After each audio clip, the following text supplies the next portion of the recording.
Hi, my name is Jaclyn Cornelius, and I'm a financial advisor here at Valley National Financial Advisors. And I'm here today to talk to you about frequently asked questions that we receive regarding 529 plans. So let's go through some of the questions. Who can use a 529 plan?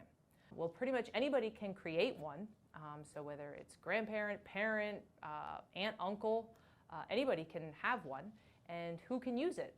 Pretty much anybody in your family. So that means the parent can use it for the child. If the child gets a full scholarship, the parent can use it for themselves. Parent can use it for a niece and nephew. They can use it for a sibling. One thing to always remember to check on is the plan-specific rules. Most plans allow for a change of beneficiary at least one time per year. Many plans out there allow you to change beneficiaries more than one time per year. What can you use these dollars for? What you can use these dollars for is fairly extensive.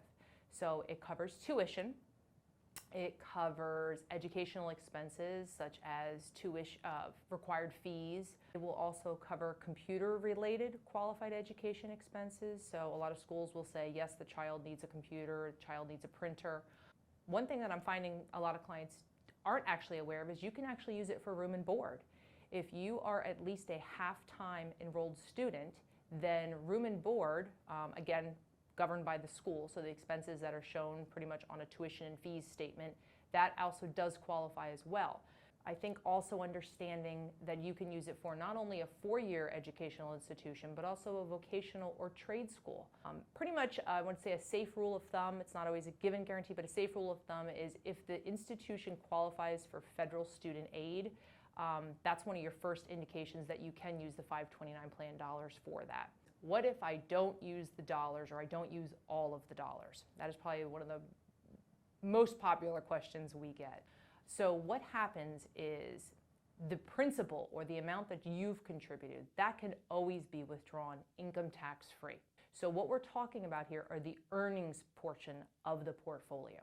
So if you are not using it for qualified higher education expenses, the earnings is subject to ordinary income tax for whoever's rate is the owner of the 529 plan. That's an important distinction. And also, the earnings are subject to a 10% penalty. If my child gets a full scholarship, the child's tuition is $30,000 and they've received a $30,000 scholarship, congratulations. But let's say you take a $30,000 distribution of which $10,000 is earnings, then the $10,000 earnings is subject to ordinary income tax, but it is not subject to the 10% penalty. So in that sense, it acts more or less as a tax-deferred savings vehicle. Now let's talk a little bit about how. How does it actually happen? The 529 plan typically has a range of investments, and this is going to be specific from state to state. A lot of the 529 plans we see now have age-based investment options. So what does that mean? Well, age-based actually means the risk profile of your investment options is tied to the child's age. So if you're creating a 529 plan and your child is 3 years old, the account tends to be more aggressive, meaning it has more equities.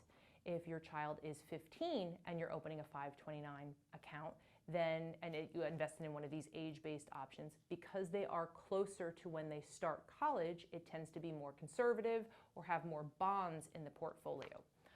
One takeaway you would want to discuss with your financial advisor is just because you have the plan allocated towards an age-based option, you should understand what the actual underlying risk profile is. We've learned back in 2008 that even age-based risk tolerances for 529 plans can even be more aggressive than a client is necessarily comfortable with. That's not to say it's right or wrong, it's just understanding what is the actual composition of the risk tolerance in the 529 allocation. One other important thing, while you can always change future contributions, so some clients will make contributions on a monthly basis, some clients will make contributions on an annual basis, some clients will just make contributions as they have excess cash flow.